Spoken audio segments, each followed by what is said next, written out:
아침에 제가 한 4시쯤 깨서 어떤 말씀 이렇게 전할까, 뭐 수백 가지가 이렇게 항상 있으니까 이제 그 중에 가장 적합한 것이 어떤 것인가, 이 교회 이렇게 하다가 제가 추수와 거룩인데, 이제 거룩은 내일 제가 그 절대 감사라는 걸 통해서 이제 거룩이 뭔가를 잘 모르거든요. 목사님들도 모르시고 뭔가 거룩인가, 목사 되는 게 거룩인가, 기도하는 게 거룩인가, 뭐 다 아니잖아요. 그러니까 이제 그런 것 좀 말씀드리고, 오늘은 추수에 대해서 조금 나누도록 그렇게 하겠습니다.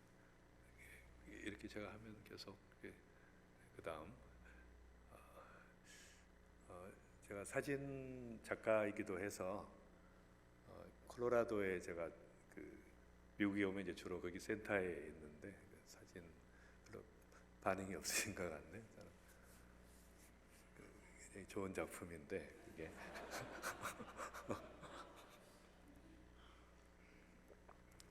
그래서 콜로라도의 그 가을이 유명하고, 특별히 이제 그 아스펜 그 단풍이 유명해서, 그 다음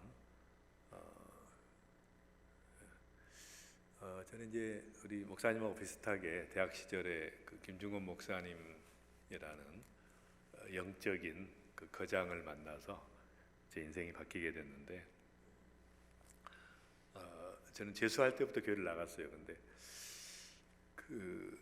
제 친구 중에 박하정이라는 친구가 있는데, 이 친구가 이제 고등학교 동기고 대학 동기인데 반드시 가보자는 거예요. 왜냐하면 제가 이제 교회 생활을 하는 건 아는데,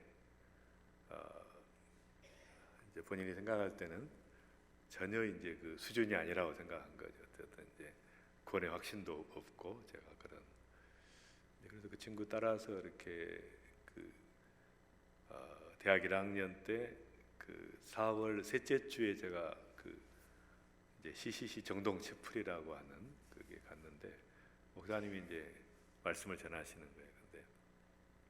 근데 충격을 받았으니까 딱 그 말씀을 듣고 제가 항복을 했어요. 하나님 앞에. 야, 하나님 정말 살아계신 분이구나.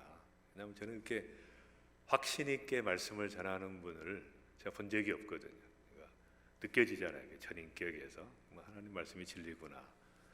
근데 그때 이제 하나님 그분이 전했던 말씀이 예수님의 4가지 표시라는 것이었는데, 제가 이제 평생 그리스도인의 예수의 제자, 그 그리스도인의 4가지 표시가 무엇인가, 평생 이 설교를 제가 기억합니다. 첫 번째 제가 들은 설교예요. 같이 한번 읽겠습니다. 시작. 너희가 내 말에 거하면 참 내 제자가 되고 진리를 알지니 진리가 너희를 자유케 하리라.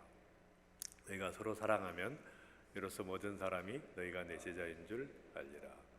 너희가 과실을 많이 맺으면 내 아버지께서 영광을 받으실 것이요 너희가 내 제자가 되리라. 누구든지 자기 십자가를 지고 나를 좇지 않는 자도 너희 나의 제자가 되지 못하리라. 그래서 이제 그 말씀에 거하는 것하고 서로 사랑하는 공동체를 형성하는 것하고 열매를 맺는 것하고 자기 십자가를 지는 자기 부정이라고 하는 그 4가지 요소가 있을 때 우리가 그리스도의 제자라고 할 수가 있어요. 그러니까 사실 성도라는 말은 정확하게 번역하면 성자라는 말입니다. 그러니까 성자. 그러니까 성도들은 성자였어요. 그 당시에 주님을 닮은 사람들이었기 때문에. 지금 우리가 교인이라 그러죠. 교인. 주님하고 아무 관계없이 교회 다니는 사람. 그러니까 주님을 닮지 않으면 제자가 아니잖아요. 하나님의 자녀인데 하나님을 안 닮았으면 전혀 아닙니다. 그건 아마 곤란한 일이 생기죠. 나중에 주님 만나면 너 나를 안 닮았는데 왜 내 자녀라 그러느냐 그러는 거예요. 하나도 안 닮은 것이죠.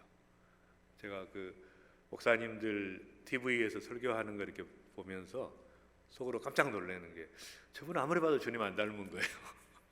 유명한 교회 목사기는 하는데 주님 안 닮았으니까 과연 그 천국 갈 수 있겠는가 염려가 되는 거예요. 왜냐하면 하나님께로 난 사람 하나님 닮게 돼 있는데 전혀 안 닮았는데 아무리 봐도 염려가 되는 거죠. 그러니까 그래서 계속 반응이 없으니까 제가 이제 당황스럽기도 하고 저는 거의 아멘이 없어요. 제가 설교하는 1시간 하든 2시간을 하든 한 번도 아멘을 안 합니다. 그래서 왜 아멘을 안 하냐 그랬더니 이게 생각을 따라가려니까 아멘할 시간이 없대요. 이게 다 따라가야 되니까. 그래서 좋은 뜻으로 알고 제가 그래서 어쨌든 중요한 것은 성자라는 것이 성도가 성자라는 거예요. 성자. 그러니까 목사는 누구나 될 수 있죠. 선교사 누구나 될 수 있고 아무 관심이 없죠. 하나님께서. 근데 내가 하나님의 자녀인가, 정말 나를 닮았는가, 정말 성자인가, 성도인가, 이게 제일 중요한 거죠. 그래서 이제 내일 그 절대감사를 통해서 그쪽을 좀 많이 다루기로 하겠고, 그 다음에 이제 그 다음 말씀에 그 4가지 말씀 중에서 제가 특별히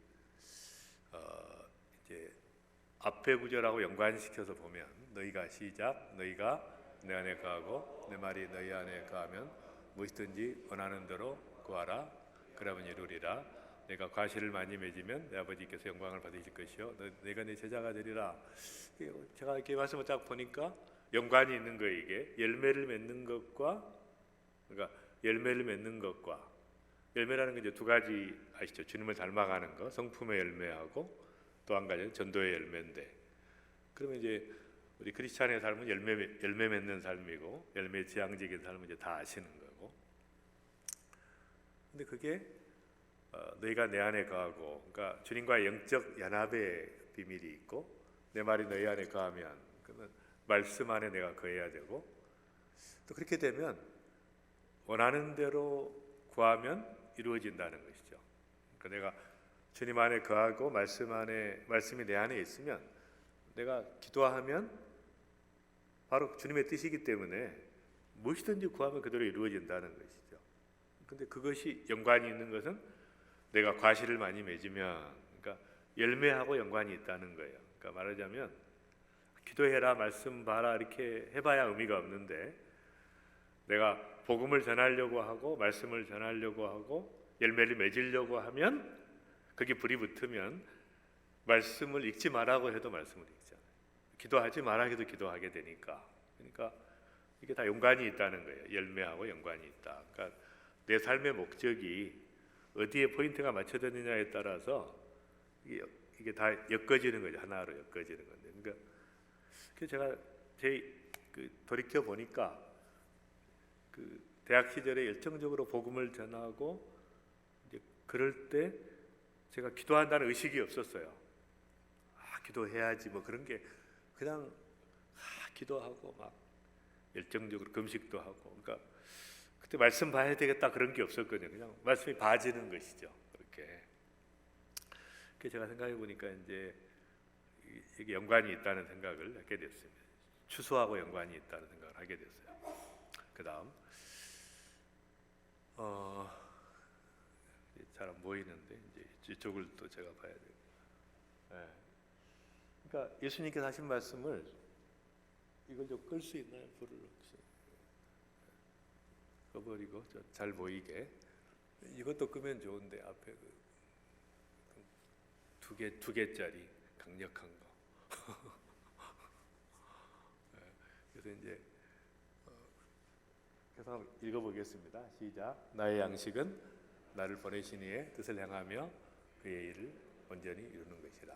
너희는 넉 달이 되어야 추수할 때가, 그러나 나는 너희에게 이르노니 너희 눈을 들어 밭을 보라. 이제 추수하게 되었도다.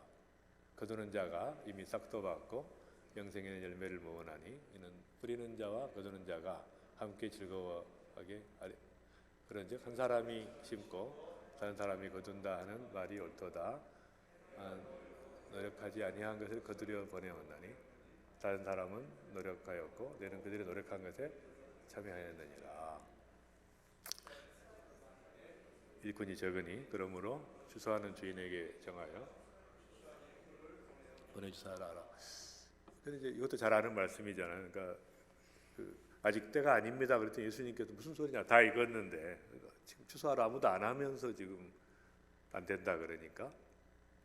근데 이 추수도 보니까 이제 그 씨앗을 심는 거라는 거예요. 그러니까 심어 놓으면 지금 싹이 안 나지만 난다는 거죠.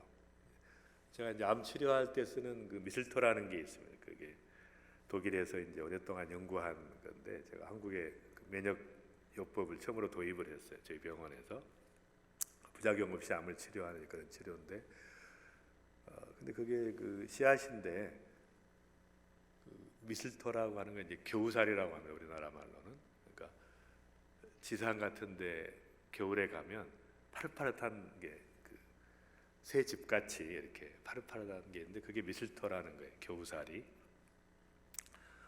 근데 그것은 이렇게 씨앗을 새가 먹고 그 열매를 먹고 그 씨앗을 떨어뜨리면 이제 배설물로 이렇게 씨앗이 떨어지잖아요. 그러면은 나무에 붙어가지고 이게 3년 후에 그 씨앗이 열매가 맺는 3년 후에 3년 동안 뚫고 들어가는 거죠. 그게 제가 이제 그 생명력이 얼마나 강한가. 그러니까 씨앗을 심었는데 3년 후에 싹이 난다는 거예요. 그러니까 이 씨앗을 심어 놓으면 그 싹이 나니까. 근데 어떤 사람이 교회 나와서 이제 전도가 됐다 그러면 굉장히 좋아하잖아요. 근데 좋아할 일이 없는 것이 자기는 그냥 나오라고 했을 뿐이에요. 근데 이미 작업은 하나님이 다 하신 거잖아요. 그러니까 누군가 심었기 때문에 그게 열매를 맺은 거니까. 그러니까 중요한 것은 우리가 결과에 관계없이 계속 그 복음의 씨앗을 심는 게 중요한 것이죠.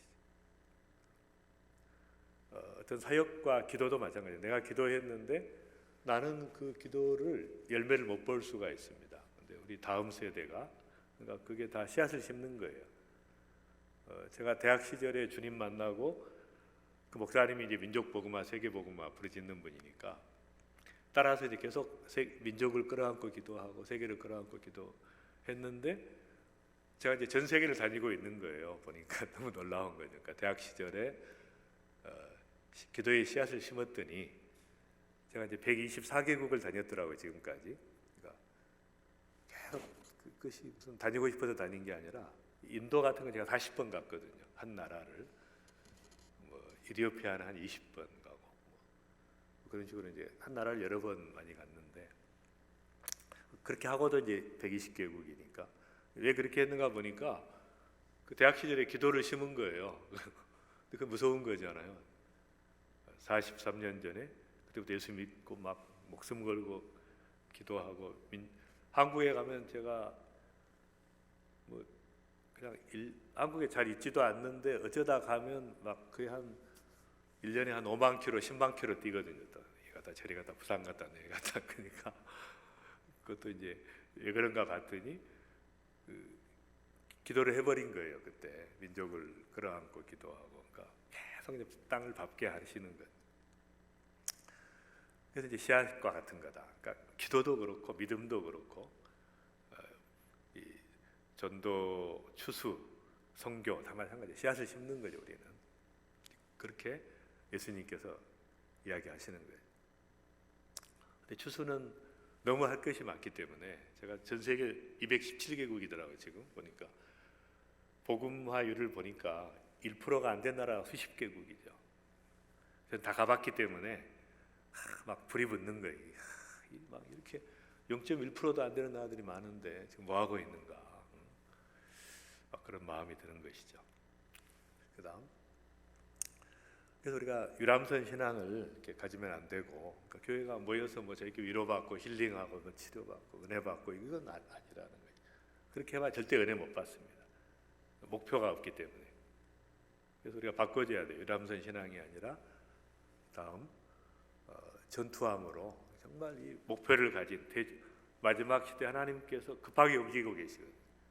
엄청나게 빨리 움직이고 그러니까 이 복음의 역사가 엄청납니다. 전 세계적으로 아시아도 그렇고 중남미도 가보니까 다 이미 개신교 국가예요. 가톨릭 국가가 아닙니다. 다 이미 브라질 같은 데는 40%가 크리스찬입니다. 2억의 인구 중에 그중에 5천만이 복음적 그리스도인입니다. 그러니까 뭐 이미 다 중남미도 그렇고 아프리카는 다 60% 이상 크리스찬이에요. 남쪽은 다 거의 다 그렇고 뭐 이란 같은 나라도 500만이 넘습니다. 지하교회 교인만. 그러니까 뭐 이미 가톨릭 이슬람 국가가 아니에요. 금요일 날 모스크 가는 사람 10%다, 인구 5%도 안 됩니다. 기도하는 하루 5번 기도하는 사람 거의 없어요. 엄청난 복음의 역사가 일어나고 다 한멸을 느껴서 이슬람에 대해서. 시리아 같은 데도 자기 100만 명을 죽이니까 지금 독일에 100만 명 와 있는데 다 교회 나가죠. 터키에 와 있는 사람들, 터키에서 제일 부흥하는 교회가 이란 교회입니다. 이란. 그러니까 이제 막판이죠, 막판. 거기 사우디에서 100명씩 몰려다니면서 복음 전하는데 아무도 제재하지 않습니다. 사우디가 가장 강력한 이슬람 국가인데 제가 몰라서 그렇지. 제가 이집트 가서 사막에서 집회를 했는데 복음을 전하겠다는 이집트 청년 1000명이 모였어요. 1000명이. 비밀 집회인데 마지막 날 경찰이 덮치긴 했지만 어쨌든 이제 저는 빠져나왔는데 말도 안 되는 거죠. 이집트 청년들이 복음을 전하겠다고 아랍어가 되니까. 어쨌든 이제 하나님이 굉장히 급하게 움직이고 계시는데 한국과 미국의 그리스도인들만 이렇게 유람선에 있는 거예요. 곤란한 것이죠. 전투함으로 이제 전환시키는 게 필요합니다. 그다음 그래서 이제 제가 이 복음에 대한 그러니까 지금처럼 이 교회 안에 있으면서 우리가 복음을 전하는 것은 그게 불가능하다고 생각하시면 돼요. 전략을 바꿔야 되는데 그다음 복음의 성육신이 필요한데요. 제가 영국을 갔더니 영국의 이제 교회 운동 중에 프레시 익스프레션이라는 운동이 있어요. 미국의 남침례 교단도 그걸 채택을 해서 지금 하고 있는데 부분적으로 여기는 교회에서 모이는 교회가 아닙니다. 그러니까 교회를 오지 않고 그냥 이제 어디 장소에 모이는 것이 젊은이들은 의미가 없어요. 예수 안 믿는 사람, 교회 떠난 사람, 젊은이들은 절대 교회 안 옵니다. 근데 안 오는데 우리가 오라 그러면 말이 안 되는 거죠. 이미 그것은 안 팔리는 상품이잖아요. 이미 아무도 안 사는 상품인데 그걸 팔고 있어요. 계속 사는 줄 알고. 그러니까 이분들은 이제 사이클 하는 젊은이들은 사이클로 모여요. 사이클을 가지고 모이니까 너무 재밌는 거죠. 그러니까 그래서 이 사람들은 나오라고 할 필요가 없어요. 이미 너무 재밌고 공동체가 형성돼 있으니까. 그래서 거기서 모여서 근데 이게 하나가 돼 있기 때문에 한 사람이 변화가 되면 엄청난 영향을 미칩니다. 한 사람이 다 친한 사람들인데 이제 거기에 이제 성숙한 그리스도인이 들어가지 않아요? 그럼 금방 주목의 대상이 돼요. 왜냐면 다르거든요. 여러분이 소금인데 교회 안에 있으니까 아무도 모르는 거예요. 빛인데 빛끼리 뭉쳐 있는 거예요. 예수님은 교회는 예수님만 빛인데 여기 모여 있으면 아무 의미가 없잖아요. 근데 빛이 세상에 나가야 세상의 빛이지 우리는. 교회 빛이 아니에요. 교회 빛은 예수님이고 교회에서는 다들 겸손해야 돼요. 주님이 빛이고 우리는 다 겉옷을 입고 겸손의 겉옷을 입고 주님이 드러나야 되죠. 근데 교회가 다 누가 설교 잘하나 누가 간증 잘하나 찬양 잘하나 뭐 믿음 좋은가 서로 영광 받는 것이 교회잖아요. 서로 영광을 구하지 마라 그랬는데 믿음 좋으시다 그러고 어떻게 오늘 또 나오셨냐고 새벽 기도에 말도 안 되는 얘기죠. 주님께 영광을 돌려야 되는데 자기들끼리 서로 영광 받는 것이에요. 특히 이민교회는 뭐 잘 아시잖아요. 그러니까 치고받고 그냥 그 안에서 갈등 생기고 또 떠나고 뭐 이렇게 뭐 요지경인데 이게 뭐 이걸 교회라고 할 수가 있나요? 아무 관심이 없으시죠. 거의 임재가 없어요. 교회 가보면 제가 주님의 임재가 없어. 다 떠났어요. 주님이 그냥 자기들끼리 예배 드리는 거예요. 그냥 영광 서로 영광 돌리고 영광 받고 막 목사님 설교 좋으십니다. 그러고 있고 또 대부분 이제 은혜 받았습니다 하고 이렇게 하는 분들 보면 되게 변화는 안 되더라고요. 이렇게 아무 의미가 없는 것이에요. 은혜 받아봐야 뭐 10,000번 은혜를 받아도 하나도 안 맡기는데. 그래서 이제 이게 빨리 전환을 시킬 필요가 이제 전투함 신앙으로 이렇게 바뀌어지고 그 목표를 향해 달려가는 그런 구조로. 그다음 그래서 이제 이 교회를 그래서 이제 모여가지고 뭐 하냐면은 이게 단계가 있어요. 프레시 익스프레션이라는 게. 그다음 보시면 그러니까 이제 이게 개토적 교회라는 것은 건물 차려놓고 기다리는 교회인데 이게 이제 전통 교회잖아요. 그러니까 오라는 거예요. 근데 아무도 안 오니까 이제는 전에는 왔어요. 60년대, 70년대는 영적으로 굶주렸기 때문에 그냥 교회 가자 그러면 왔어요. 그리고 예수 안 믿으면 막 죄책감을 느꼈어요. 이거 나가야 되는데. 지금은 유학생들도 그렇잖아요. 거의 코스타도 안 되잖아요. 지금 누가 그냥 교회 나오라고 그런데 왜 나가냐고 하는 거예요. 아직도 나가냐고 그러고 이러는 방법이니까 나오라고 그러면 넌센스잖아요. 그러니까 이제 그 브릿지 교회가 생긴 거죠. 그러면 열심히 가서 전도해서 데려오자. 그래서 이제 열심히 가서 도와주고 섬겨주고 하다가 딱 데려왔는데 데려오니까 상처받고 떠나고 다시는 안 오잖아요. 뭐하게 데려오냐고. 데려오려면 전제가 있어야 돼요. 교회는 환자들이 모이는 곳이다. 중환자들이 다 모여있어요. 영적 환자들이니까 절대 기대하지 마라. 교회 가서. 그러고 데려오면 몰라도 교회 데려오니까 다 떠나잖아요. 그럼 교회로부터 보호해야 돼. 새신자를. 그런 상황이에요. 지금 윌로우 크릭 교회의 첫 번째 목표가 그거잖아요. 새신자들을 절대 교회로부터 보호, 절대 데려오지 마라. 충분히 양육하고 데려와라는 거예요. 그러니까 이 가교 교회도 해보니까 데려왔는데 다 떠나고요. 총동원 전도 막 10,000명씩 하는 교회도 있어요. 큰 교회들은. 보니까 이제 그 다음 주에 100명 나오더라고요. 50명 나오고 10,000명 전도해서 매덕 들여서 했는데 결국 한 10명 남더라는 거죠. 그러니까 그것도 아니라는 거예요. 그래서 이제는 방법이 없다. 그래서 이제는 영국의 성공회가 내리막길을 가니까 15,000교회가 없어지고 막 큰일 난 거예요. 그래서 연구를 한 겁니다. 6년 동안 연구를 해보니까 다 바뀐 거예요. 라이프 스타일이. 그러니까 주일날은 뭐 하냐? 취미 활동을 하죠. 취미 활동. 또 이혼한 부부들이 많으니까 가정 방문을 해. 그러니까 그날밖에 안 되니까 교회 나가는 매력도 없지만 나갈 의미도 없는 것이. 그럼 그냥 모여 있는 대로 가자. 그렇게 한 것이에요. 전략을. 그래서 거기 가서 그 친구가 돼주고 사랑하고 섬겨주고 이렇게 하니까 애들이 관심을 갖는 거예요. 마음을 오픈하는 겁니다. 그래서 이제 그 모임에 가면 이제 사람들이 상담을 하자. 자녀 교육 문제, 부부 문제 상담해주고 기도해주고 복음 전함. 한 명이 변화되면 분위기가 확 바뀝니다. 다 친하니까 나하고 똑같은 사람이었는데 바뀌었으니까. 또 한 명이 변화되면 영적 온도가 엄청 높아져요. 뜨거워져요. 그 모임이 막 3명 막 빨리 변화가 일어나니까.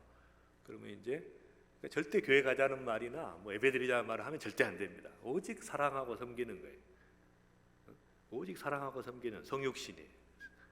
그렇게 하다가 어느 정도 레벨이 될 때 몇 사람이 되면 거기에 맞는 형태의 예배를 하는 거예요.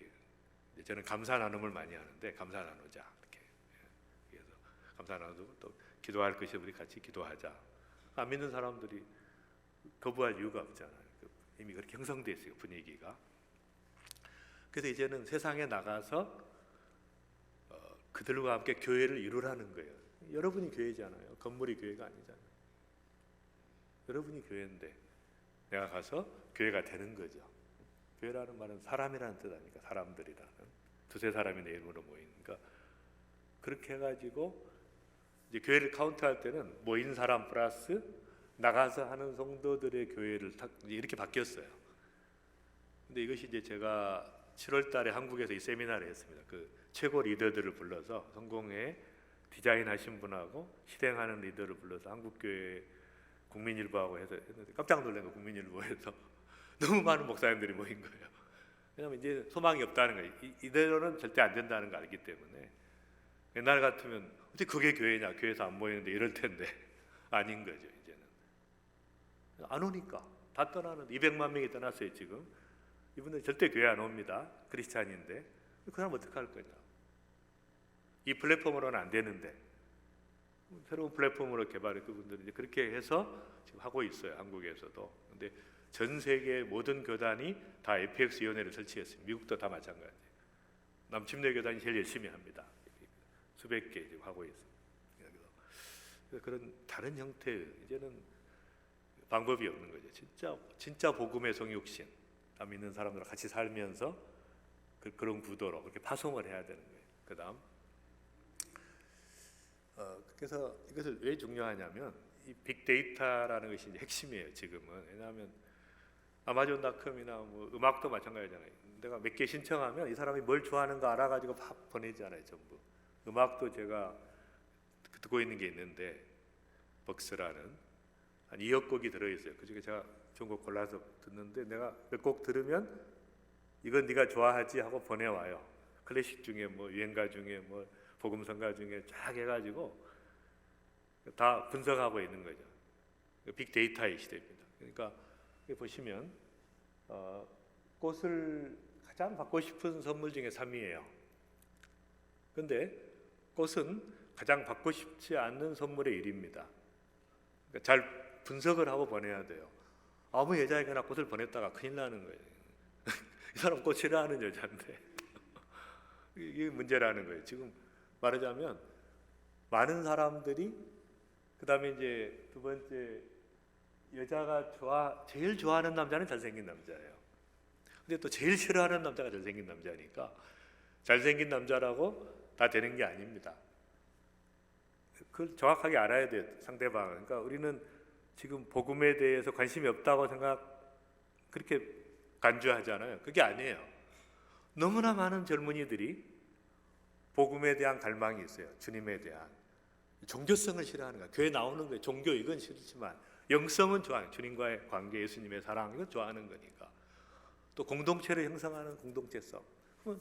우리 복음의 본질이, 교회 본질은 영성과 공동체성인데 본질이 다 빠져버리고 종교적 형식만 주구 내배만 남았지 않아요. 그럼 누가 오냐고. 아니, 제일 좋은 설교 여기서 유기성 목사님, 이찬수 목사님 들으면 뭐하게 여기까지 멀리 차 몰고 와가지고 상처받으면서 말도 안 되는 설교 듣고 있냐고. 누가 그러겠어요. 이제 젊은이들은 안 하는 거죠. 여러분은 나와주지만 젊은 사람은 나와주지 않죠. 이게 너무 좋은 설교가 있는데 뭐하게 나오냐고 이렇게 시간 들여서. 그러니까 이제 패러다임이 바뀐 거죠. 영성을 경험하고 공동체성을 경험하는 게 중요한 거죠. 그걸 위해서. 그러니까 우리가 생각을 바꿔야 돼요. 너무 많은 사람들이 갈망하고, 그러니까 여기 교민들이 한 10만 명 되잖아요. 교회 나온 사람 한 2만 명 되겠죠. 많아야. 8만 명은 관심이 없는 게 아니라 너무 갈급하는데 여기는 아닌 거예요. 이 모습은 아닌 거예요. 그러면 어떻게 할 건가? 마찬가지. 한국에 1,000만 그리스도인이 있는데 4천만은 어떻게 할 거냐? 근데 이분들 중에 너무 복음을 갈망하는 사람들이 많은데 거기에 맞게 우리가 플랫폼을 만들어가는 그게 필요한 것이죠. 이미 다 바뀌었는데 전 세계가 교회만 안 바뀌고 있으니까 답답한 거예요. 그다음 그래서 이제 아까 말한 것처럼 그럼 어떻게 하냐면 너무 쉬운 거예요. 그러니까 뭐 주일날 안 모여도 주일날 뭐 교회 나오셔도 되니까 나오고 평일날 하루 잡아도 되죠. 토요일날 그 모임에 가서 무조건 들어주는 거예요. 무조건 그들의 말을 들어주는 거예요. 친구가 되는 거예요. 그 다음에 정말 사랑으로 섬기는 겁니다. 아무 조건 없이. 예수님의 사랑이 무조건적인 사랑 아닙니까? 섬겨주고 사랑해주고 그러다 보니까 진짜 공동체가 형성이 되죠. 그때 한 명씩 복음을 전할 수가 있어요. 친구가 됐으니까. 친구가 안 되니까 힘든 거예요. 친구가 안 되니까 복음을 던져주는 입장에서는 아무도 받을 사람이 없어요. 주고받는 관계가 돼서는 안 되거든요. 그럼 채무자가 돼요. 그런 관계를 원하는 사람 아무도 없습니다. 그러니까 우리나라가 다 실패한 게 선교가 군림했기 때문에 그랬잖아요. 현지인을 고용을 했어. 자기 밑에 사람으로. 거기서 어떻게 선교가 됩니까? 선교사님들을 존경하는 예수님처럼 존경하고 닮고 싶다는 현지인을 본 적이 없어요. 선교사님들 밑에 있는 분들이. 그 관계에서는 복음의 역사가 안 일어납니다. 친구가 돼야 돼요. 먼저 친구가 되고 그 다음에 도와줄 수는 있지만 친구가 안 된 상태에서 도와주면 빚쟁이가 되니까 다 배신하는 거예요. 몰라서 그래. 내가 이렇게 사랑했는데 내가 쏟았는데 너희들 날 배신하냐? 당연히 배신하지. 빚쟁이로 어떻게 그 밑에서 살아요? 빨리 도망가야지. 당연한 거잖아요. 그러니까 친구가 돼야 뭐 역사가 일어나. 비즈니스가 됐든 복음이 됐든 사역이 됐든 친구가 되고 친구 사이에서 마음을 열고 복음을 전하고 그다음에 제자 훈련도 삶으로 하는 거죠. 무슨 뭐 성경 가르쳐가지고 제자 훈련 되나요? 사랑의 교회가 제자 훈련 얼마나 잘합니까? 몇 년 제자 훈련, 몇 년 사역 훈련 다 해놓으니까 뭐가 됐어요 결국은. 제일 제자 훈련 잘했다는 분들이 담임 목사 지킨다고 앞에서 누구 못 올라가게 하는 300명 특공대 뭐 이런 경우도 있더라. 말도 안 돼. 뭐라고 제자 훈련했는가? 주님의 제자로 안 만들고 교회 제자로 만들었으니까 다 망한 거죠. 허망한 거예요. 허망한 거. 그게 아니고 삶으로 제자 훈련 보여주는 거예요. 그 사람들이 나를 좋아하게 되고 마음을 열게 되고 그다음에 내가 그리스도인을 살아가는 그 모습의 매력을 느껴서 제자가 되는 것이잖아요. 그래서 이제 제자도가 형성이 되고 자연스럽게 예배가 이제 그 형태에 맞는 예배가 드려지고 근데 너무 또 그 막 좋으니까 데려오는 거예요. 그러니까 자꾸 분열이 되는 겁니다. 그러니까 사이클 하는 그룹도 막 계속 오는 거예요. 애들이 너무 좋으니까 또 간호하는 그룹, 뜨개질하는 여성들 그룹 너무 좋은 거예요. 그 모임이. 또 학교에도 가서 학생들을 위해서 합니다. 학생들이 교회는 안 오지만 거기에서 하는 건 너무 좋아하는 거예요. 다 복음을 영접하고 변한 교회 이런 식으로 이제 어떤 것이 그래서 놀랍게도 영국에서 2,000개의 프레시 익스프레션이 성공한 거예요. 셋업이 돼가지고 전 세계화되고 있습니다. 그다음 그래서 이제 이런 식으로 그래서 이 한국 교회가 뭐 아시는 거지만 교회 절대 안 나간다. 교회 떠난 분들이 200만에 주일학교 다 빠져나가죠. 대학만 가면 80%가 굿바이죠. 그래서 제가 항상 이야기합니다. 주일학교 뭐 하게 하냐? 아니, 다 가르쳐도 다 대학만 가면 떠나는데 기존의 주일학교 형태로는 애들이 중심이 안 바뀌는데 합리적인 아이들이 합리적으로 복음을 설명하고 왜 기독교가 진리인가를 이해하지 못하는데 영성만 경험해가지고 적당히 해가지고 대학 가면 다 떠나잖아요. 가치관이 이게 바뀌어야 되는데 세계관이 안 바뀌는 거예요. 이걸로 바뀔 수 있는 교육을 못하니까 안 되는 거죠. 다 떠나게 돼요. 청년들 떠나고 교회 비리, 비도덕성, 공공성 부재, 부정적인 거 이런 구조 속에서 진짜 하나님을 경험하고 공동체를 경험할 수 있는 뭐 그런 기회가 없는 것이잖아요. 그다음 그래서 이제 이렇게 보면은 유통 구조도 이렇게 총판, 도매, 소매 개인이었는데 지금은 그럴 필요가 뭐가 있어요? 그냥 바로 그냥 서로 사버리는데 인터넷 들어가서 총판 필요 없고 도매, 소매 필요 없고 바로 구입하거나 아니면 이제 신뢰할 만한 소개자가 있어서 그분 통해서 구입하게 되는 거죠. 그러니까 쉽게 말하면 하나님 말씀도 뭐 총회, 노회, 교회 그 뭐 무슨 필요가 있냐? 개인이 그냥 하나님 알고 자기가 말씀 보고 변화되고 그렇게 될 수 있는 구조가 된 것이죠. 이제는 전에는 전화를 집에 가서 했잖아요. 공중전화에 가서 어느 장소에 가서 했는데 지금은 애들이 태어나면서부터 이건데 뭐하러 그 장소에 가냐고 교회를 뭐하러 나옵니까? 좋은 설교 있는데 바로 그러니까 그 구조가 바뀐 거잖아요. 그들에게 맞춰줘야지 우리가 따라오라고 이렇게 하면 안 되는 것이죠. 그렇게 맞춰서 그 구조 플랫폼을 빨리 바꾸어 나가야 살 수 있는 방법입니다. 그다음 그래서 이제 제가 이제 결론이 뭐냐면 모든 성도가 만인 사역자가 돼야 돼요. 그냥 성도로 교인으로 남아 있으면 의미가 없어요. 전부 사역자가 돼야 되고 그다음에 선교사가 돼야 되죠. 그러니까 아까 말한 것처럼 이 사회 속에 주님 없는데 가면 가 선교사잖아요. 해외로 나가든 일터에 있든 현장에 있든 그러니까 여러분이 선교사로서 살기로 작정할 때는 기도도 되고 말씀도 보게 되고 막 불이 붙지만 근데 그렇게 정하지 않고 대충 살려 그러면 아무런 일도 안 일어나요. 위로받으러 교회 나오면 더 상처만 받죠. 힘들어요. 그러니까 딱 제 판단에 이 길밖에 없어서 제가 백만자비랑 선교사 파송운동 하고 있죠. 어쨌든 그 상징성이 있습니다. 그다음 이제 그 말씀의 딜레마. 그다음 무슨 말이냐면 바로 여기 이제 제가 제일 좋아하는 말씀인데 이제 말씀에 대해서 잠깐 핵심만 이야기하면 같이 한번 읽겠습니다. 시작. 때가 오래되었으므로 내가 마땅히 선생이 되었을 터인데 내가 다시 하나님의 말씀의 초보에 대해서 누구에게서 가르침을 받아야 할 처지이니 단단한 음식을 못 먹고 젖이나 먹어야 할 처지가 되었도다. 그러니까 아니 지금 예수 믿은 지 몇 년 됐는데 지금도 받아 먹고 있느냐는 거예요. 젖을 쉽게 말하면 제슨 설교잖아요, 설교. 응? 하나님 말씀이 있는데 왜 말씀을 안 받고 설교만 듣고 있냐는 거예요. 설교는 말씀에다가 물을 타가지고 물 탄 것인데 그 취할 수가 없잖아요. 위스키 들어보셨어요? 물을 한 10배쯤 탔는데 아무도 안 취하는 거예요. 그래서 설탕물까지 집어넣어가지고 그럼 누가 그런 설교를 듣고 변화가 일어나요? 평생을 들어도 절대 바뀌지 않죠. 그러니까 지금 무슨 소리야? 지금 예수 믿은 지 한 10년 됐는데 5년 됐는데 이제 가르쳐야 되는데 아직도 배우고 있냐는 거예요. 젖이나 먹고 있냐는 거지. 얘는 젖을 먹는 자마다 의의 말씀을 경험하지 못한 자요 단단한 음식은 장성한 자의 것이니 그들은 지각을 사용함으로 연단을 받아 선악을 분별한 자들이다.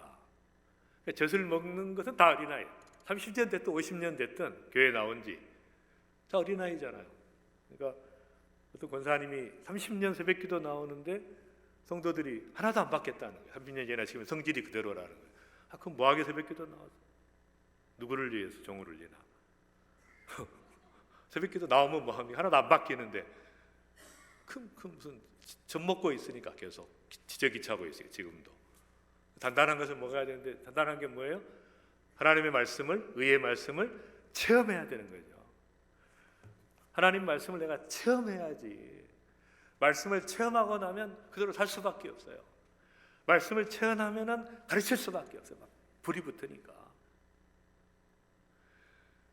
말씀을 내가 체험하면 내가 가르쳐야 되니까 가르쳐야 내 것이 돼요. 들어가지고는 평생 들어도 내 것이 안 돼. 가르쳐야, 아까 말씀을 가르쳐야 돼요. 가정에서 하셔야 돼. 한 명이라도 붙잡고 가르쳐야 돼. 복음을 전해야 돼. 내가 사는 것이요. 목사들한테 설교하지 마라 그러면 죽는 것이잖아요. 그러니까 은퇴하고 나면 확 늙어버려요, 목사님들이. 제가 은퇴하지 마라 그러죠. 은퇴가 어디 있어요, 성경에. 말도 안 되는. 죽을 때까지 목숨 걸고 복음 전하고 가르치다 가는 거지. 물론 제도를 좀 바꿀 필요는 있지만. 제가 선교사 정년도 제가 이제 한국 세계선교협의회 대표회장을 했었는데 다 없애버렸어요. 70 정년 무슨 필요가 있냐. 70까지는 교단에서 관리는 해라. 선교단체 70 넘으면 개인이 관리하고 평생 복음 전하고 언어되고 문화되는데 그 한국에 돌아오면 할 일도 없는데 뭐하게 돌아오냐. 평생 거기서 복음 전하다가 가야지. 그게 축복이지. 그러니까 말하자면 젖먹고 있다는 거예요. 지금도. 그러니까 이것을 탈피하는 방법은 뭐야? 내가 의의 말씀을 체험하고 내가 불이 붙고 내가 가르치고 선포하고 그 길밖에 없는 것이죠. 그걸밖에 사는 길이 아닌 거예요. 그 다음 그래서 이제 최근에 그 하브르타라는 교육이 한국은 막 열풍이 불고 있지. 하브르타라는 건 뭐냐? 내가 설명하지 못하는 것은 모르는 것이다. 이게 유대 교육의 핵심이죠. 그러니까 제가 이제 설교했잖아요. 지금 말씀을 전했잖아요. 설교라고 안 하고 저는 이제 말씀 선포라 그러는데 말씀을 선포했는데 듣고 그대로 지금 아무도 안 적지 않아요. 다 잊어먹습니다. 무슨 의미가 있어요? 한 시간 동안 했나? 아무도 안 적어.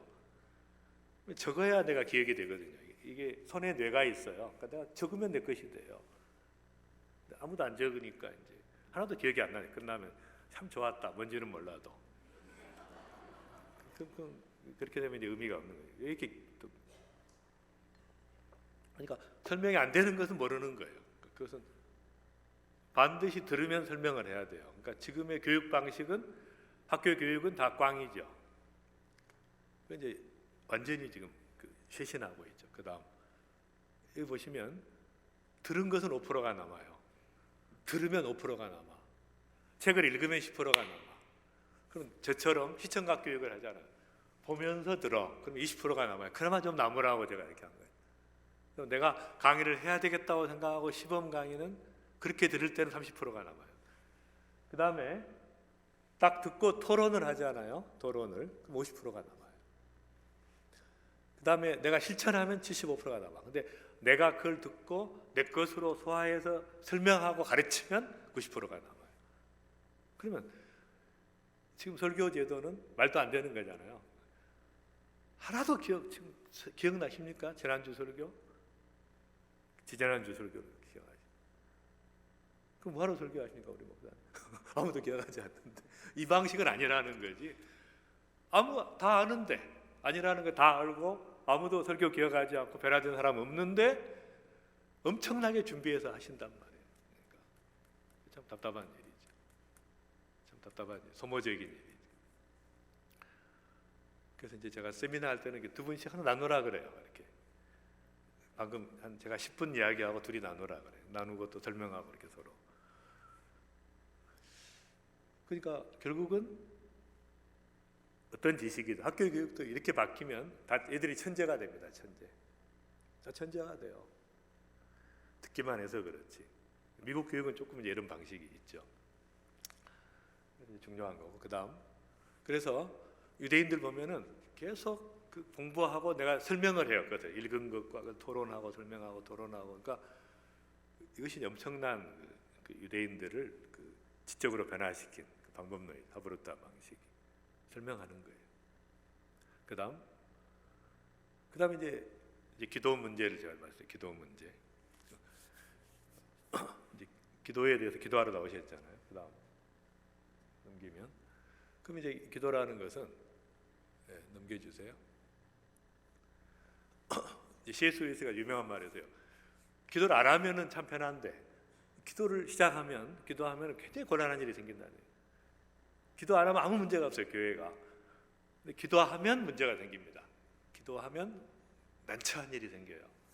그리고 아주 그 문제를 일으킵니다. 그러니까 기도는 가장 영적이면서 가장 비영적인 거죠.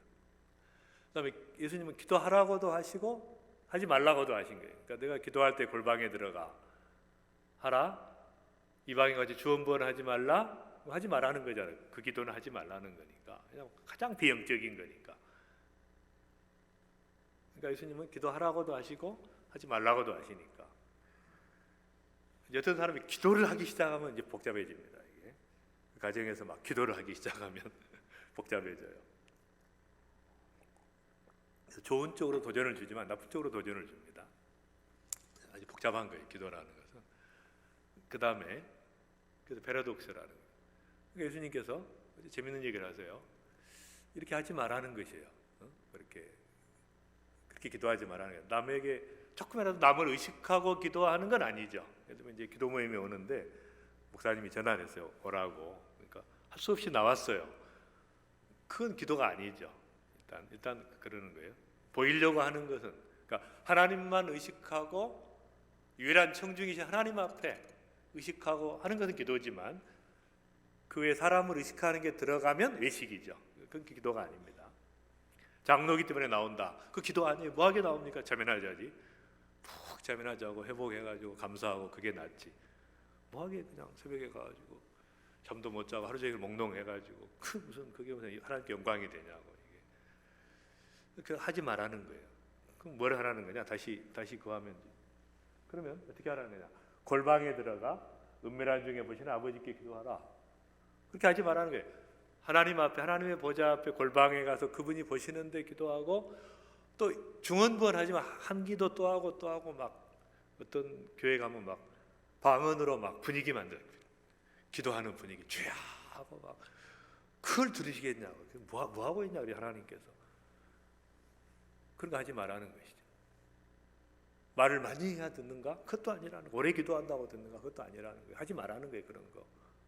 그리고 아니 구하기 전에 다 아는데 중심을 아는데 뭐하게 그렇게 하느냐는 겁니다. 답답하니까 하나님께서 예수님께서 답답하니까 기도 아닌 것을 기도라고 생각하고 있으니까. 그러면 기도란 무엇인가? 썸머셋 모음에 이제 그 인간의 굴레라는 책이 있어요. 썸머셋. 근데 이제 이분이 쓴 글에 보면 너무 재밌는 게 장애인 한쪽 다리가 짧은 아이가 하나님이 계신다는 거 알아서 기도라는 게 있다는 거. 밤새 기도를 했어요. 하나님이 계신다면 내 기도를 좀 길게 해주십시오. 내 다리를. 이제 기도했습니다. 아침에 일어나 보니까 다리가 그대로 있는 거예요. 그러니까 다시는 내가 이제 상처 받아가지고 다시는 하나님도 안 믿고 이제 교회도 안 나가게 됐죠. 그건 뭐가 문제가 있나요? 그게? 이제 우리의 기도하고 너무 비슷합니다. 그러니까 뭐가 문제가 있냐면 기도는 원하는 것을 이야기하는 게 아니잖아요. 인격적 관계지. 그러니까 하나님과 나와의 인격적 관계인데 이 관계 속으로 관계가 형성이 돼야 되잖아요. 관계가 형성이 돼야 된다. 인격적 관계라는 걸 무시하고 그냥 기계적으로 또 기도하면 들으신다 이렇게 했던 거 아닙니까? 하나님이 누군가를 상대방을 알아야 되는데 저하고 대화하려면 제가 누군가를 알아야 대화가 되고 너무 당연한 것인데 그 다음에 이제 중요한 것이 뭐냐면 하나님께서 안 되는 게 있어요. 예를 들면 이제 어느 주장이 예수를 믿었는데 그러더래요. 1시간 반 연장해 달라 그러더래요. 갑자기 선교사님한테 예수를 믿고 영접했는데 생각해 보니까 1시간만 좀 연장해 달라. 내가 그리스도인 되는 것을. 왜 그러냐 그랬더니 자기가 죽이고 싶은 사람이 있는데 이거 죽이고 와서 믿겠다고. 그러니까 1시간만 연장해 달라. 내가 죽여버리고 그때 믿겠다. 그런 거 안 되잖아요. 금방 아시죠? 일본에서 야쿠자 두목을 전도를 했어요. 제가 아는 유명한 선교사님이. 예수 믿고 너무 막 복음을 받고 뜨겁게 주님을 믿고 그러다가 갑자기 어느 날 밤에 찾아왔더래요. 왜 그러냐 그랬더니 내가 목사님을 이제 기도하는데 정말 목사님 혹시 뭐 괴롭히는 분이 계시냐, 목사님을 괴롭히고 못 살게 하는 분이 계시냐고.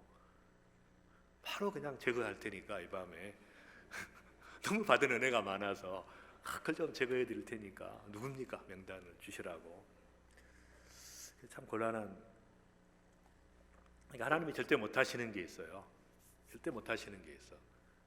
하나님의 성품에 반하는 것은 안 되는 거죠. 잘 아시잖아요. 하나님의 성품에 반하는 기도는 절대 안 돼. 이 여자를 너무 좋아하는데 좀 이혼하게 해달라고 내가 결혼할 수 있게. 이거 안 되는 거잖아요. 절대 안 되는 게 있으니까. 그 다음 두 번째는 하나님의 창조의 원리가 있어요. 그걸 위배하면 그건 절대 안 되는 것이에요. 어제 제가 이야기했지만 심은 대로 거두는데 내가 안 심고 거두려고 아무리 기도하면 답답한 거죠. 하나님께서. 그러니까 속지 말라. 사람이 무엇으로 심든지 그대로 거두라. 왜 너 속고 있느냐. 안 심으면서 거두려. 그러니까 하나님이 창조 원리를 만드셨는데 자연의 법칙을 만드셨는데 그 법칙을 반해서 해달라 그러면 참 입장 곤란한 것이죠. 왜냐하면 자기가 법을 만들었는데 하나님께서 그걸 스스로 어기라고 하는 거니까. 물론 특별한 경우에 뛰어넘는 경우가 있죠. 초월하는 그런 경우는 아주 드문 경우고. 예를 들면 암에 걸렸잖아요. 제가 암 환자들을 해서 초기나 중기는 완치되는 경우가 있죠. 근데 중기도 살짝 넘어가거나 말기가 되면 언제 돌아가시냐의 문제지 결국 다 돌아가시거든요. 근데 이제 교회에서 낫게 해달라고 기도하니까 제가 그 심정을 알죠.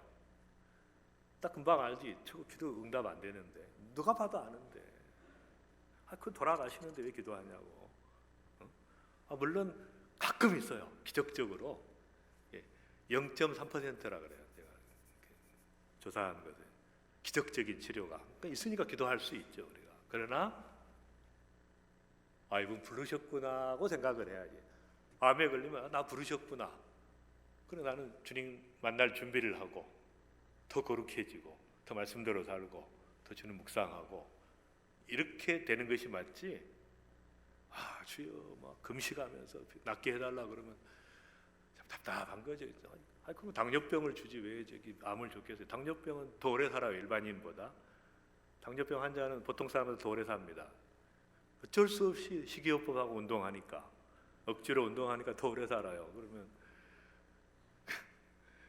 하나님 입장에서 볼 때 암에 걸렸으면 부르셨으니까 물론 초기나 그쪽은 이제 완치가 되지만 그 판단을 잘해야 되는데 답답한 거예요. 많은 교회들이 기도 안 하다가 누가 암에 걸리면 막 기도하는데 답답한 거죠. 제가 볼 때는 그거라도 해서 이제 기도하니까 뭐 기도에 불이 붙으니까 좋다 그러지만 하나님의 자연의 법칙이 있다는 거예요. 기본적으로. 그래서 쉽게 말하면 기본적인 그것을 위반하고 우리가 기도하는 건 곤란하다. 그런 전제 조건들이 있습니다. 그 다음에 그렇지 않고 그러면 이제 기도의 본질이 무엇인가? 가장 핵심적인 말씀이에요. 시편 52편 17절 시작. 하나님께서 구하시는 제사는 상한 심령이다. 기가 막힌 거죠. 정말로 구하는 예배가 뭐냐? 하나님 예배, 진짜 구하는 예배, 기도가 뭐냐? 상한 심령이라는 거예요. 그러니까 상한 심령을 가지고 보좌 앞에 나가는 게 기도의 본질이라는 거죠. 그러니까 제일 좋은 기도는 뭐예요? 상처받고 기도하는 것이잖아요. 부부싸움 얼마나 자주 하세요, 여러분? 그 뭐예요? 부부싸움 할 때마다 은혜 받는 거죠. 상한 심령으로 주님 앞에 나가, 보좌 앞에 나가요. 뭐 교회까지 나올 필요도 없어요. 바로 골방에서 그냥 보좌, 손을 들면 하늘이 열리니까 그 자리에서 하나님. 그래서 상한 심령으로 나갈 때 간절함을 가지고 있잖아요. 간절함을 가지고 나갈 때 그게 기도의 본질이에요. 그 예배의 본질입니다. 심령이 가난한 자, 정말 하나님이 없으면 안 되는, 그 은혜가 없으면 살 수 없는, 그게 축복이라는 거예요. 그게 하나님의 나라가 임하는 것이에요, 우리에게. 그러니까 그 본질을 상실해버리고 그냥 불교에서 하는 기도처럼, 물 떠놓고 하는 기도처럼 주여 뭐 이렇게, 그 무슨 의미가 있어요? 그 정말 상한 심령을 가지고 오직 하나님의 은혜가 아니면 안 되고 그분의 사랑이 아니면 안 된다고 하는 절박성을 가지고 나갈 때 그게 응답하시는 은혜가 있는 것이. 그다음, 그래서 이제 이 기도에 대해서 우리가 정확하게 알 필요가 있는데, 간구와 기도와 도구와 감사를 하라. 명령입니다. 하라는 거예요. 네 가지를. 간구는 뭐냐? 이제 데시스라 그러는데 데오마이에서 나온 말입니다. 정말 간절한 표현을 구하는 거예요. 절박성에서 나오는 거죠. 간구는. 간구와 기도는 전혀 다릅니다. 전혀 단어가 달라요. 그러니까 혼동해서 쓰시면 안 됩니다. 간구는 절박성이 있을 때 나가는, 아까 말한 상한 심령으로. 기도라는 말은 프로슈켄데 프로슈코마이라는 단어에서 나온 거예요. 근데 이 기도라고 하는 단어는, 프로스라는 말은, 프로스라는 단어는 세 가지 뜻이 있어요. 그러니까 toward, 그러니까 하나님을 향해서 나간다. 그다음 하나님과 함께 with. 세 번째는 exchange라는 뜻이에요. 내 뜻을 가지고 갔다가 하나님 뜻을 바꿔버리는 게 기도입니다. 그러니까 기도라는 말은 보좌 앞에 나가는 거예요. 하나님과 교제하는 거예요. 간구하고 좀 다릅니다. 물론 간구가 바뀌죠. 간구가 기도로 바뀌죠. 간구하다 보면 보좌 앞에 계신 주님을 알고 그분을 감사하고 찬양하다가 하다 보니까 보좌 앞에 나가니 내 뜻을 가지고 나갔는데 주님의 뜻하고 바꿔버리는 거예요. 이것이 중요한, 보좌 앞에 은밀하게 나가, 이걸 이야기하신 예수님께서 이걸 하라는 것이에요. 그다음 세 번째는 이제 도고라는 게, 엔툭시스라는 게 있는데, 이것은 뭐냐면 다른 사람을 위해 기도하는 것이잖아요. 그 마음을 주시는 거예요. 기도하는 마음. 어쩐지 아까 암환자 나왔으니까 암환자가 생각이 났어요. 그래서 기도하는 거예요. 환자를 붙잡아 주시고 또 치료해 주시고 또 주님을 만나게 하시고 주님을 닮아가게 하시고 또 혹시 부르셨으면 준비하게 하시고, 그런 마음을. 또 한국에 막 조국에 대한 생각이 많이 나잖아요. 조국 사태가 나서 조국에 대한 생각도 힘들고 그렇게 그 기도가 나오는 거죠. 그 나라를 위해서 기도하는 거. 또 선교지의 이야기를 들을 때 막 기도하는 그 열망을 주시는, 이것을 우리가 중보라고, 도고라고 이야기합니다. 네 번째가 이제 가장 수준 높은 기도는 감사예요.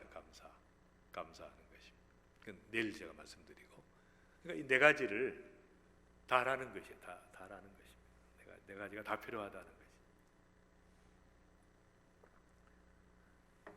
그래서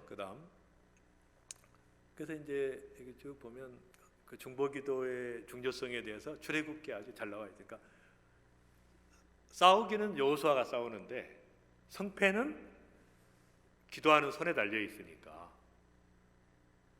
그러니까 기도하는 손에 의해서 승패는 좌우되고 싸우기는 싸우니까 이 중보기도가 얼마나 중요한가 이제 가르쳐 주는 거잖아요. 그러니까 저는 이제 제가 이렇게 집회하면 엄청 이제 기도하는 분들이 많이 계시니까 기도하죠. 그러면 이제 지금은 기도를 안 할 거예요. 제가 연락을 못 했어요. 내일 것은 기도했는데 내일 것도 이제 연장해서 유효하니까 오늘까지.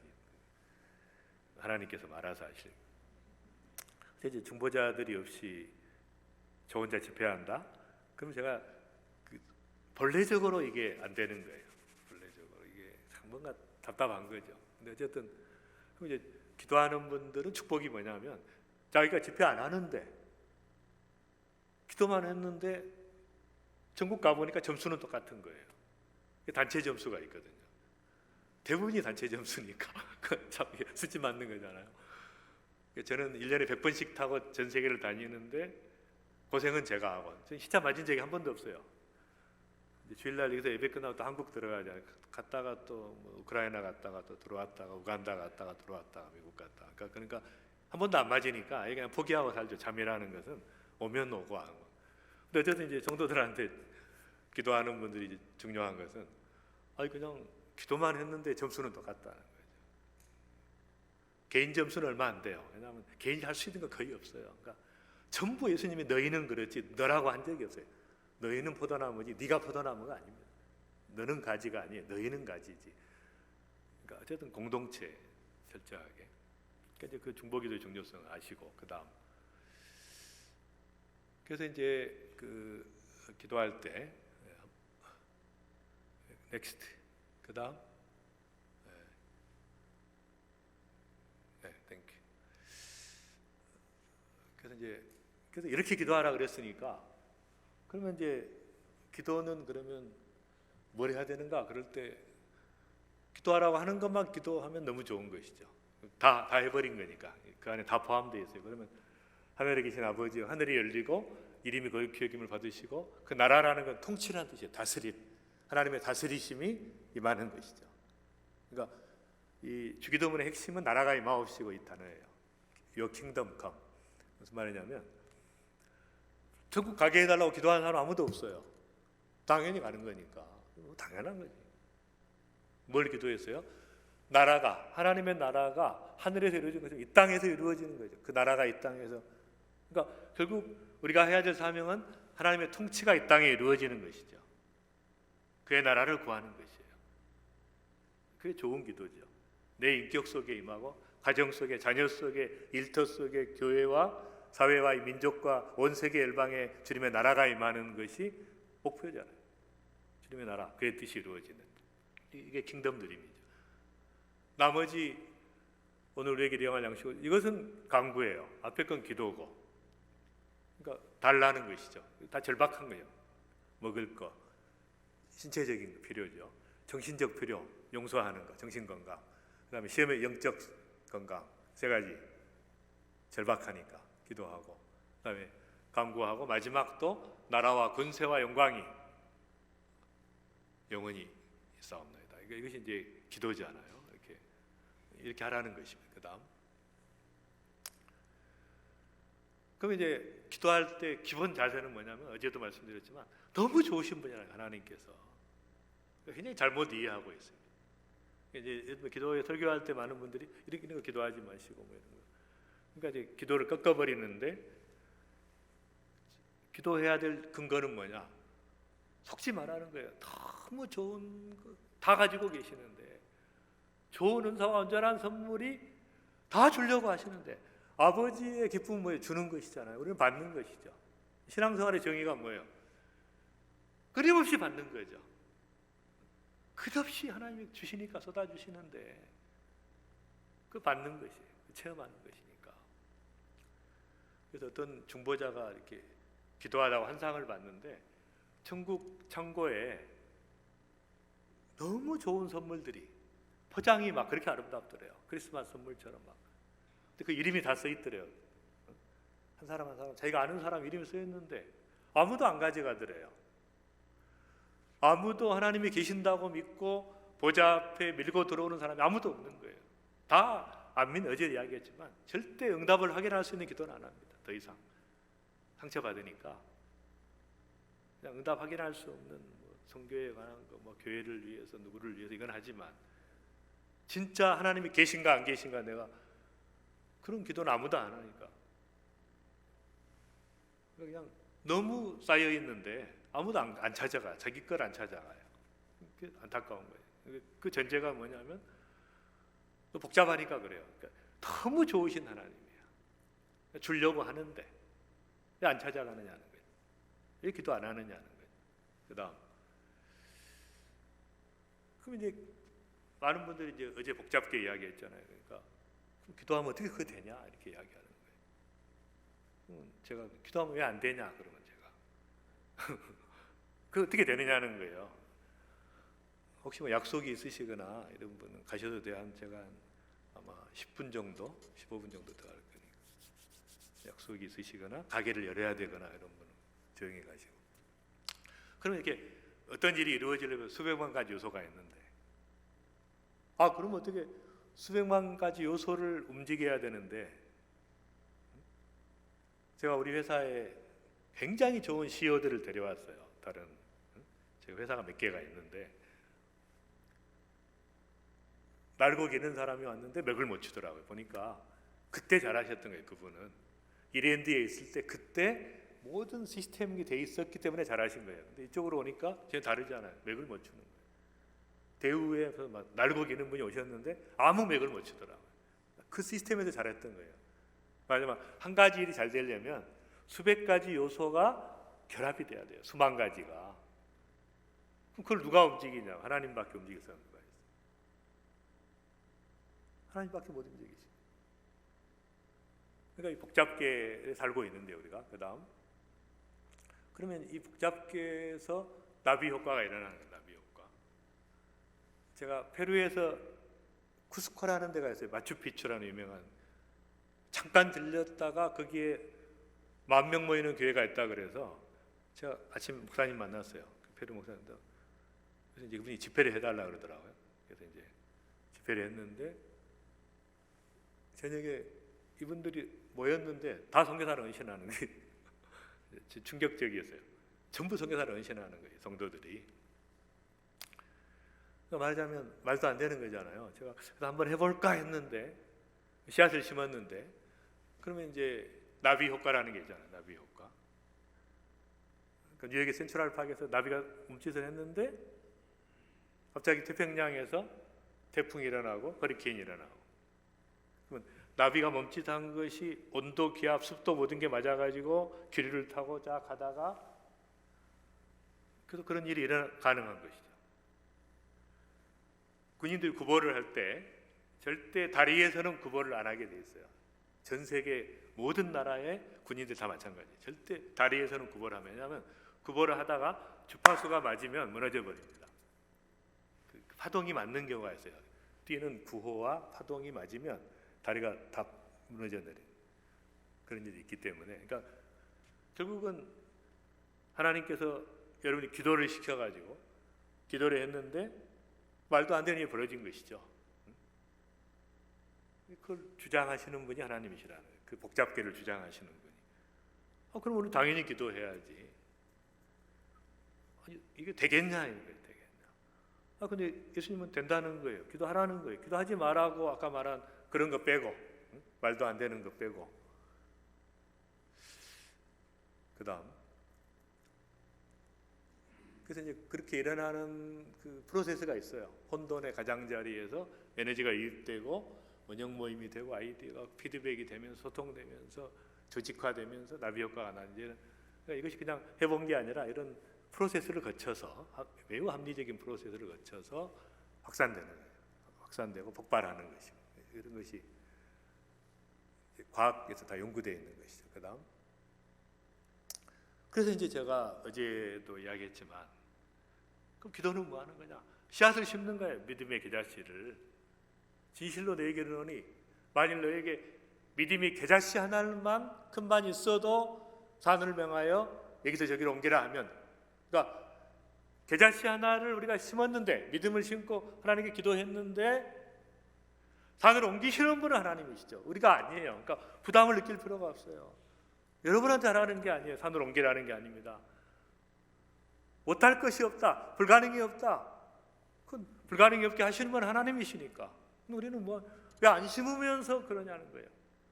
한 번도 살아계신 하나님을 안 믿어보고 그럼 어느 모임에 가든지 교회 당회를 가든지 성교단체 모임에 가면 그냥 돈 얘기만 해요. 답답한 거예요. 아무도 하나님을 신뢰하지 않아. 옥하는 목사님이 오직 하면 목사님들 보니까 하나님이 살아계신다고, 목사님들한테 수백 명 수천 명 모였는데 하나님이 살아계신다고 아무도 안 믿으니까, 하나님이 살아계신다고 아무도 안 믿어. 목사님들 설교하면서도 자기도 안 믿는데, 자기 가정 가운데 하나님이 역사한다는 거 안 믿고 세상적인 방법으로 하는데 답답하니까 하는 얘기예요. 과부의 기도를 이야기하면서 예수님께서 말하세요. 인자가 올 때 믿음 있는 자를 보겠느냐는 거예요. 진짜 과부의 기도로 하나님이 있다고 믿고 하나님 앞에 하나님의 뜻대로 기도하면서 매달린 사람이 없으니까 인자가 올 때 믿음 있는 자를 보겠냐는, 답답한 거죠. 그러니까 근데 많은 걸 요구하시는 게 아니라 하나님께서 원하시는 게 무엇인가 이 시대에. 마지막 하나님께서 뭐하고 계세요? 대추수의 역사를 일으키고 있는데 그게 맞춰야지, 포인트를. 안 맞추니까 힘든 거지. 막 이리 가고 계신데 이쪽으로 가냐? 따라가야지. 주님은 엄청난 일을 막 준비하고 있는데 전부 안 믿으니까, 조그만 거 위해서 기도하고 있으니까 답답한 거죠. 너희는 모든 족속으로 제자를 삼아 아버지와 아들과 성령의 이름으로 세례를 주고 내가 너에게 분부한 모든 것을 가르쳐 지키게 하라. 살아내라는 것이잖아요. 가르치라는 게 아니라 가르쳐 지키게 하라. 복음 전파가 아니라 복음을 전수하는, 내 삶으로 전수하는. 하나님은 그렇게 명령하고 그 꿈을 가지고 이야기하고 있는데 아무 관계없는 것만 위해서 기도하고 있고 매달리고 있으니까 답답한 거죠. 잡동사니 기도라는. 아무 관심이 없어 하나님은. 그런데 어떻게 하나님은 작은 신호수에도 응답하시고, 그거 맞죠. 다 응답하시고 사랑하시는데 좀 포인트가 맞춰져야지. 그분이 이렇게 움직이고 계시는데 다 죽어 있으니까 교회들이 답답한 거예요. 선교는 다 장식품이잖아요. 우리 교회는 누가 후원한다 뭐. 제가 선교지 다 가보면 답답한 거예요. 선교 사업을 하는 분들은 많지만 진짜 하나님의 역사를 일으키고 하나님의 임재 가운데 나라를 바꾸고 막 그런 분은 거의 없거든요. 그러니까 열심히 선교비는 보내는데 그게 아니고 정말 하나님을 믿고 믿음의 씨앗을 심으라는 것이죠. 그게 끝난 것 같습니다. 그 다음 저는 이제 제 가족들인데 뭐 답답해요. 자녀들을 보면 정말 말씀대로 살고 이런 애들도 있고 아닌 자녀도 있지만 기도의 씨앗을 심은 거죠. 믿음의 명가가 되게 해달라. 잠깐 시간이 좀 걸리더라도 30년이 더 걸리고 내가 죽은 다음에라도. 근데 기도라는 게 파워풀한 거더라고요. 제가 보니까. 그 다음 제 제자들이, 제가 의과대학 교수를 했는데 제자들이 저희 집에 모였는데 딱 보니까 30년 동안 제가 지켜봤어요. 근데 역시 기도하는 분이 있는, 물론 본인 또 믿음이 있지만 기도하는 어머니가 있고 이런 애들은 다르더라고요. 벌써 확 달라요. 막 오늘 이렇게 가장 어린 장로 된 친구도 있고 제자인데 정말 정말 복음의 삶을 사는, 그러니까 딱 보니까 차이가 확 나요. 뭐가 나냐면 정말 그 어머니가 위해서 기도하고 그 기도의 씨앗을 심는 이것이 제가 이제 안 거죠. 30년 동안 지켜보니 야, 정말 기도하는 어머니가 있는 자녀들은, 부모가 기도하는 자녀들은 다른 거예요. 차원이 다른 거예요. 상상할 수 없는 일이 일어나는 거예요. 저는 이제 한림대학에, 서울의대에 있다가 제가 한림대학에 이제 의과대학 시작하면서 거기 갔는데, 그 한림대학은 춘천에 있는 대학인데 성심병원 그룹인데, 거기 제자인데 진짜 어머니가 기도하는 분이거든요. 근데 서울의대 교수가 됐어요. 말도 안 되네. 서울대를 몇 등으로 졸업해야 교수가 되는데 한림대학 나와가지고 서울의대 교수가 되는. 제가 이렇게 보면은 야, 기도하는 어머니가 무슨 일이 이런 일이 일어난다. 이게 참 중요하다는 거예요. 그 씨앗을 심는 것이 너무 중요하다. 말도 안 되는 기도지만 그냥 하나님 뜻이잖아요. 자녀가 잘 되고 말씀대로 사는 게 하나님 뜻이니까 그 기도하면 응답한다는 것입니다. 그 다음 다시 한번 우리 같이 한번 읽겠습니다. 시작. 스스로 속이지 말라. 하나님은 없인 얘기를 받지 않으니 사람이 무엇으로 심든지 그대로 거두리라. 자기 육체를 위해 심는 자는 육체로부터 썩어진 것을 거두고 성령을 위해 심는 자는 성령으로부터 영생을 거두리라. 우리가 선을 행하되 낙심하지 말지니 포기하지 않으면 때가 이르매 거두리라. 심으라는 것입니다. 심으라는 것이. 그 다음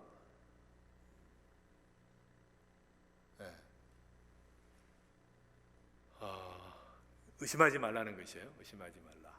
그 다음 여기까지만 하십시다. 그래서 이제 제가 하나님 앞에 이제 포커스가 맞춰져야 됩니다. 그러니까 마지막 대추소라는, 그리고 내가 정말 거룩한 자로 온전한 하나님의 사랑을 주님을 닮아가는, 그러면서 대추소에 동참하는 것이 이제 하나님의 뜻이니까 거룩은 내일 이야기하고 추수에 대해서 맞춰야 말씀도 아까 말한 들어서는 안 되는 거예요. 내가 말씀을 처음 가르치는 구조로 만들어야 되고, 내가 가서 그들과 복음을 전하고 복음의 성육신의 삶을 살고 그러면서 기도할 때 이 기도는 차원이 다른 것이죠. 포커스가 명확할 때. 그래서 저는 이 교회가 정말 하나님 앞에 서서 마지막 시대 하나님의 뜻을 감당하는, 제가 이렇게 와달라 그러면 잘 안 가요. 교회에 제가 확인을 합니다. 정말 그리스도의 신부들이 모여 있냐, 말씀을 전할 때 들을 사람들이 있냐. 아닌 것 같다면 제가 안 가는데, 우리 김선식 집사님이 여기는 반드시 가야 된다. 너무 좋은 분들이 계신다 그래서 아닌가 보네. 별로 반응이 없으신 거예요. 한번 기도하겠습니다. 하나님 아버지 감사합니다. 하나님, 믿음으로 겨자씨 믿음을 심고 기도하는 자들이 되게 해주시고, 마지막 대추수에 하나님께서 움직이시는 그 움직임을 따라가면서 하나님 앞에 믿음으로 기도하고 하나님 예비하신 그 풍성한 가장 좋은 은사와 온전한 선물이 준비되어 있는 것들을 체험하면서 믿음의 길을 가는 은혜가 있게 해주시고, 이제는 듣는 자가 아니라, 더 이상 설교 듣는 자가 아니라 말씀을 체험하고 말씀을 가르치고 말씀을 선포하는 자들로 다 세워지게 하시고, 다 만인 선교사 만인 사역자가 되게 하시고, 하나님 중언부언하는 죽은 기도가 아니라 하나님 앞에 살아있는 자로 보좌 앞에 나아가서 하나님 앞에 기도하며 하나님의 응답을 경험하는, 또 날마다 중보하며 나아가는 귀한 종들이 다 되게 해 주옵소서. 예수님의 이름으로 기도합니다.